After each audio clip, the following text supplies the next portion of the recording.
Can anyone hear me now? Maybe? Hello? Hello? Anyone? Please say you can hear me. I'm dying here. Hello? Can you hear me? Maybe? Ah.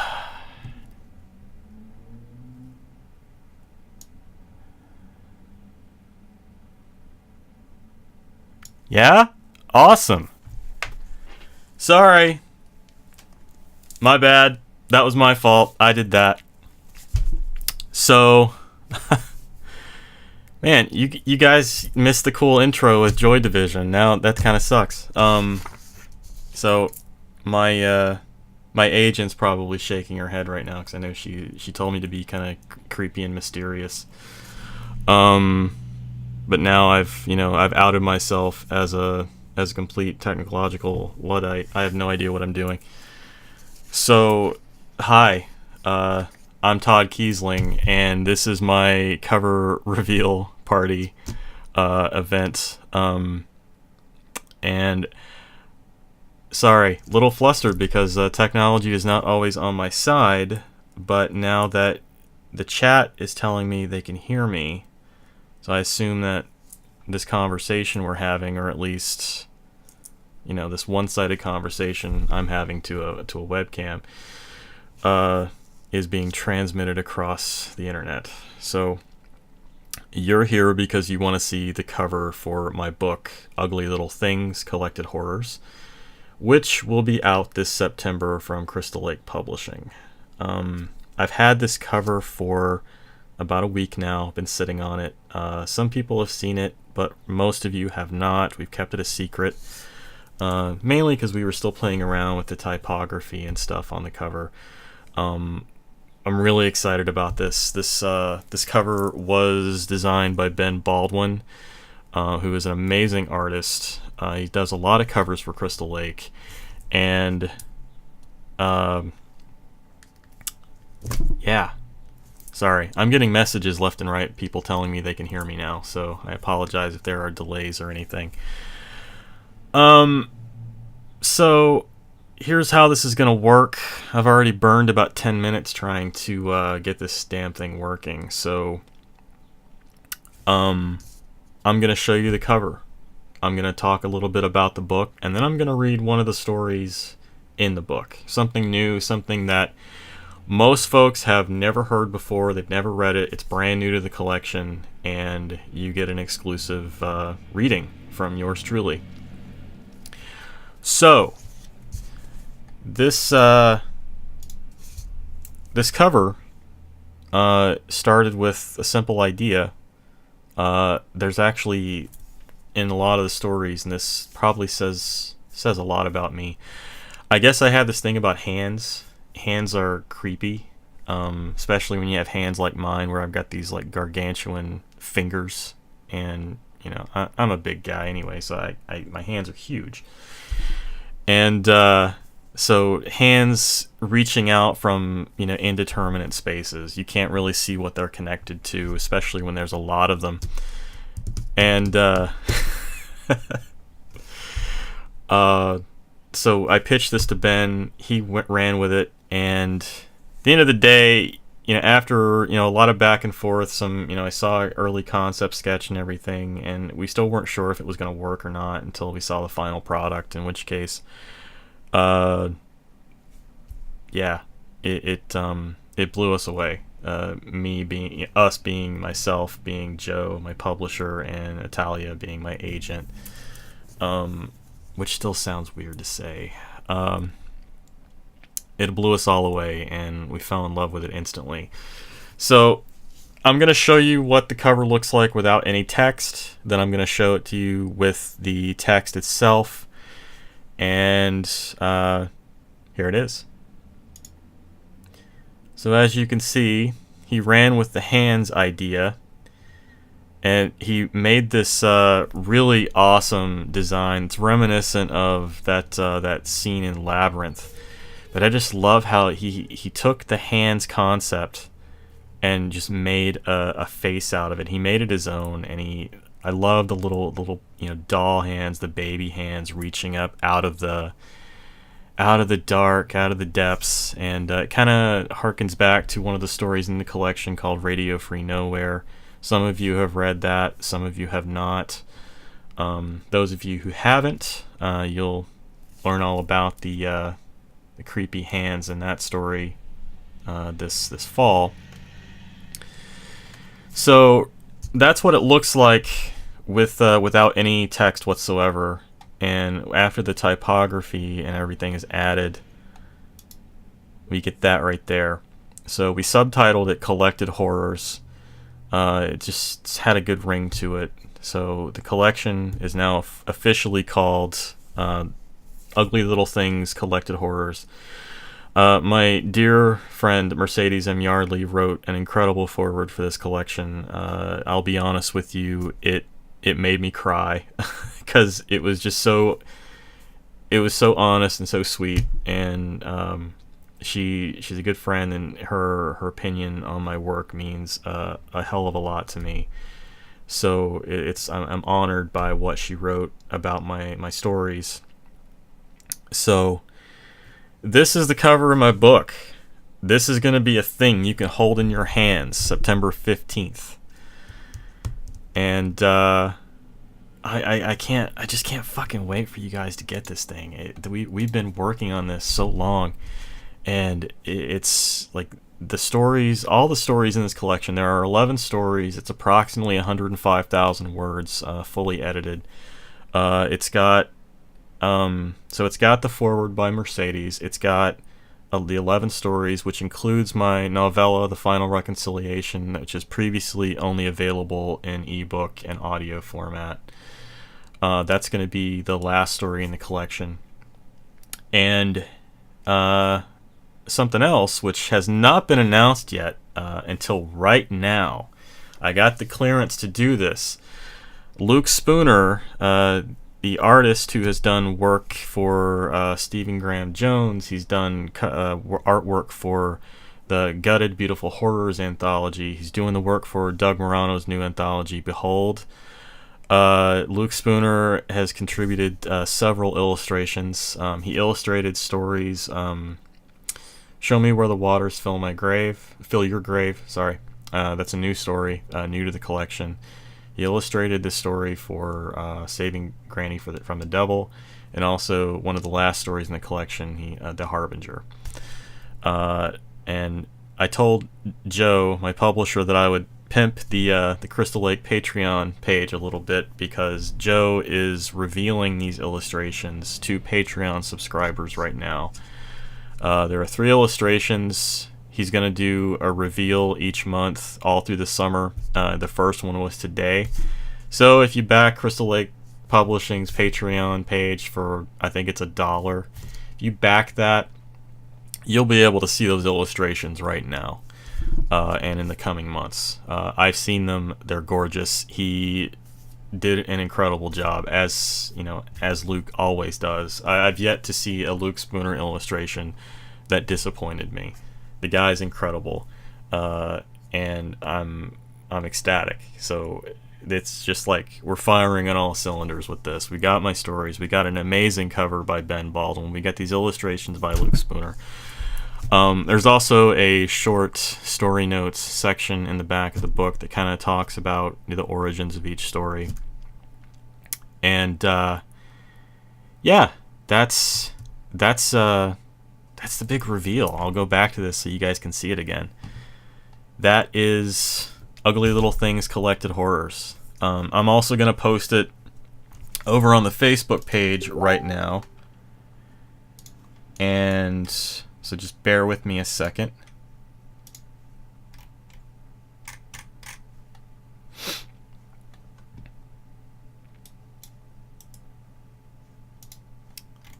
And so yeah, this is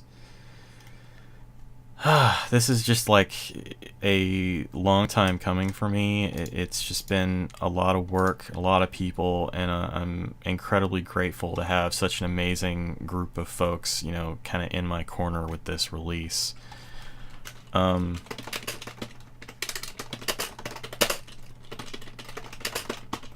the sound of me typing.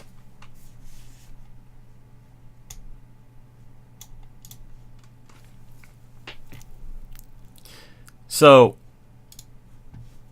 without further ado, thank you, Linda. I saw Linda Addison is in the chat. Thank you very much, Linda. I appreciate that. Sorry, folks. I haven't really been paying attention to that because I am talking to the camera here. But thank you, Linda. I guess I will. What do you guys think? You want to hear my story? You want me to hear it? You want me to tell you a creepy little story from my collection? I suppose I could.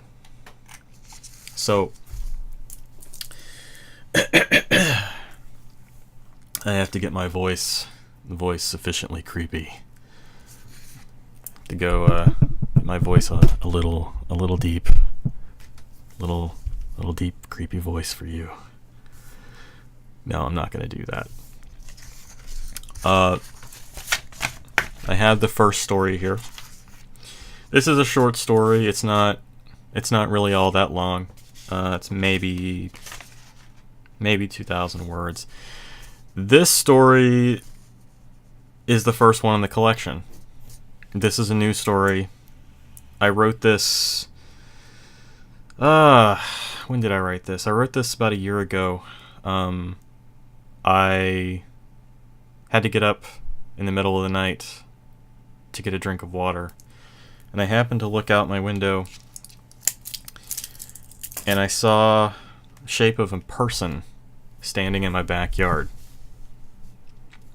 Of course, there wasn't really anyone there. Not that I think, I don't think so, but this story was also written as like an exercise for myself to try and get back into the groove of, writing, because I took some time off after I bought my house. And I think this was the first piece I wrote after signing with Crystal Lake. So I'm gonna stop waffling here and tell you my story. This is called A Man in Your Garden. There's a man in your garden. You're sure of it. You thought you saw him as you stumbled your way to the bathroom. What was it that made you look out the window? It's dark, raining, and the streetlight illuminates a billion water droplets across your corner of the block. Why would you dare look out on a night like this? No matter. You've looked already, and there's a man out there. You're sure of it. You pause and look back at the window, trying to peer through the hazy stupor of a late night with friends, a late night at the bottom of not one bottle, but several. You look out, but now you can't see anything because you've changed placement. The dim hallway nightlight casts a reflective glow, but rather than try to find that magic place where you can see outside, you tell yourself it was your imagination, a phantom conjured from the tomb of sleep, given life by the bourbon soaking into your liver. You tell yourself it's just the booze whispering its wealth of dark secrets. It's just the curtain of sleep pulled oh so sharply away from your eyelids. All those ghosts summoned from the murky sludge of your mind. So maybe there's nothing out there in your garden. No man, no phantoms, no monsters. It's just you standing foolishly here at your window with a screaming bladder. So you do what you clumsily climbed out of bed to do. You wander into the bathroom and piss for 1,000 years. Outside, the rain falls in heavy gusts, pattering against the glass of the tiny window over the toilet. And here in the dark, as you drain the last of your evening with friends, those beads of water look like bright, unblinking eyes. Millions of them, all staring back at you as they wiggle and slide across the glass like little slugs. From outside, you're a pale face hidden in shadow, blanketed by a storm that rages forever. You're a lonely soul in a big empty house, You went out with friends, hoping to return home with a warm body to keep you company for the night, the week, forever. Instead, you returned home alone, and now there's a man in your garden. But there isn't. You tell yourself it was all a dream, that you were half asleep as you walked down the hall. The shape was a trick of light and shadow, nothing more. Awake now, your bladder quieted and empty. You decide that maybe you should eat something to soak up all that booze. Drinking always gave you an appetite, and though you know that you'll pay for it in the morning, the prospect of rummaging through your refrigerator is too enticing to pass up. You walk by the window again, refusing to look out this time because there is no man in the garden, and why would there be anyway? It's just an old garden, one left by the previous owner, and you don't have a green thumb. You were going to tear up the old trellis and build a patio under the pergola. Maybe put one of those giant propane grills there instead of all those dead, withered plants. So no, there's no one in the garden. No giant, hulking shape of a man, his neck as thick as a log, with arms tattooed like the fellow you pissed off at the bar while you were out with your friends.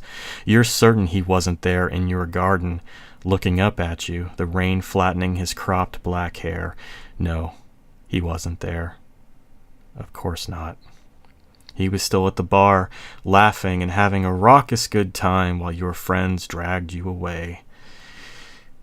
Maybe it wasn't him.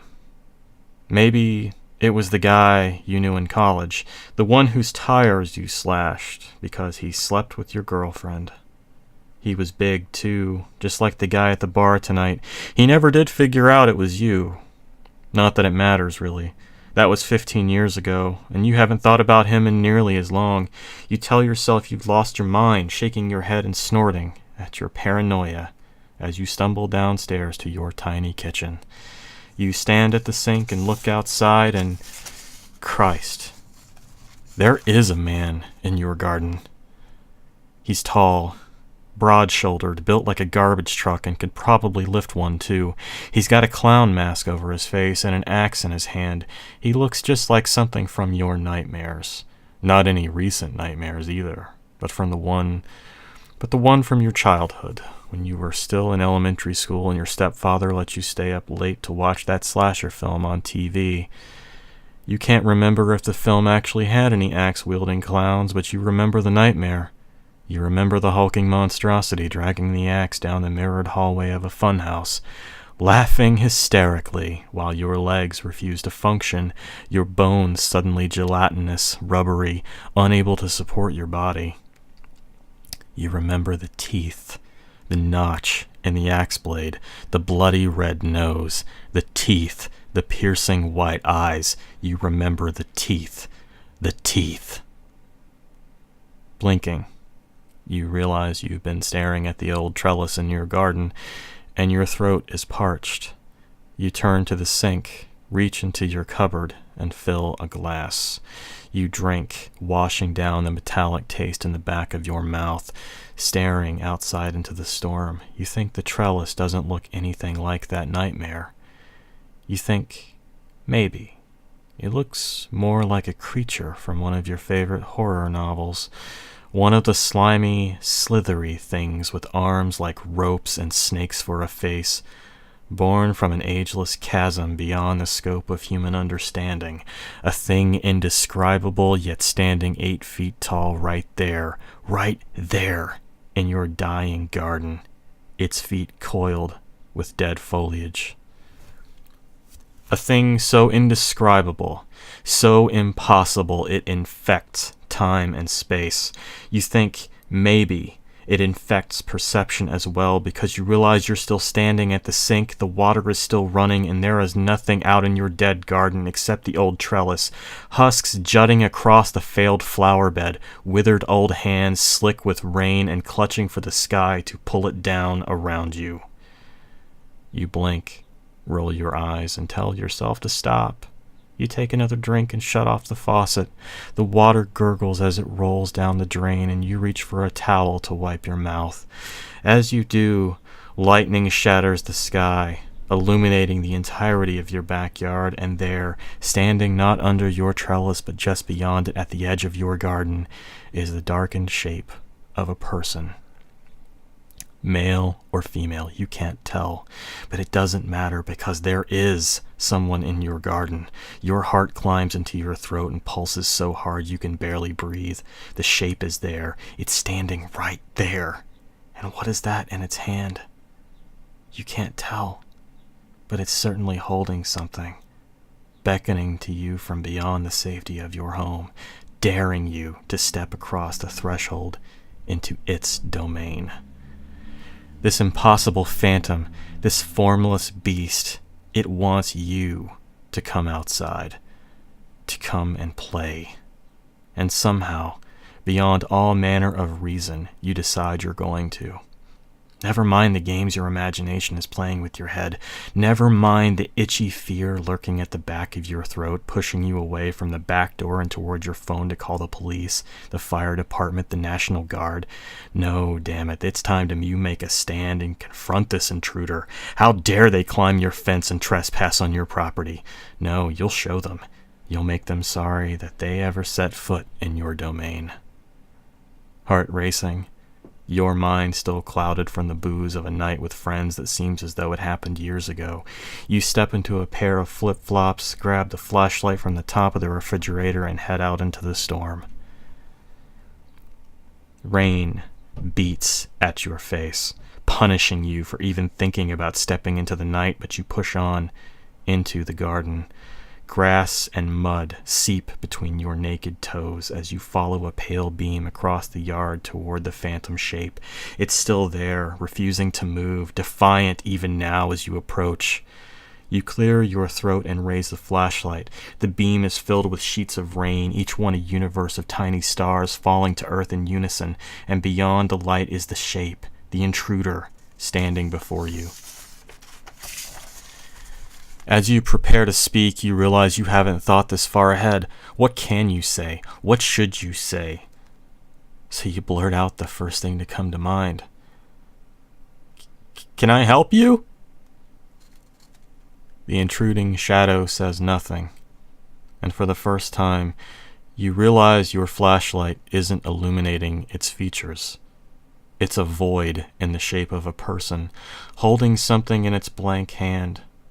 You raise your free hand to shield your eyes from the rain and discover you're shaking. Even on a warm summer night like this, you're freezing in the rain. The shadow says nothing. You take another step. You say, "You need to leave." Another step. Another. You're nearly face to face with the shadow, and you realize it's just that. A shadow. There is no shape.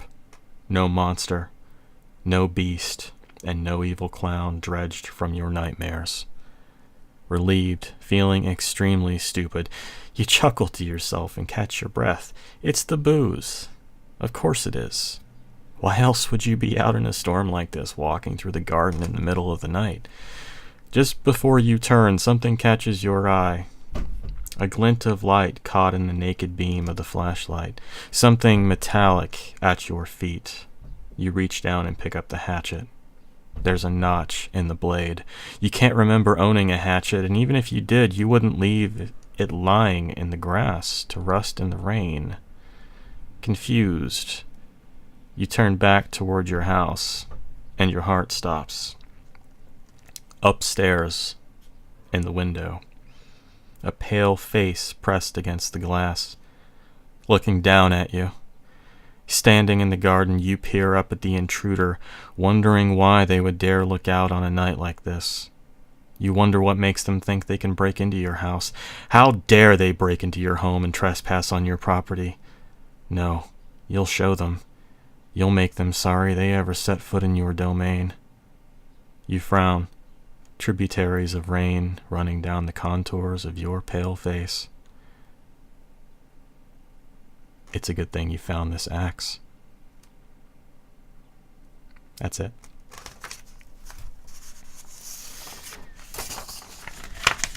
That story was called A Man in Your Garden, and that is the story that opens my collection, Ugly Little Things Collected Horrors, which is releasing this fall, September 15th, from Crystal Lake Publishing. It will be available in ebook and paperback formats.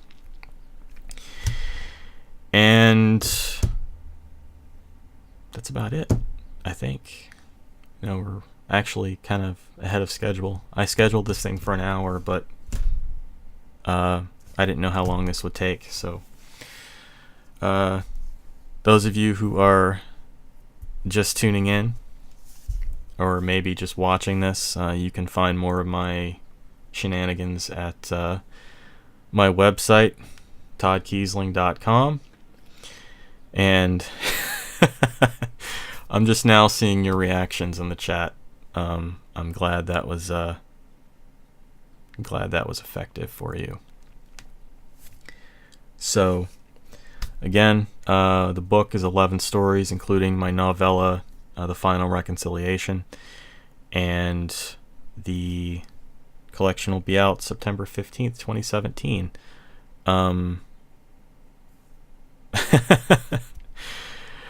Thanks, guys. Yeah, that was kind of a Twilight Zone style story.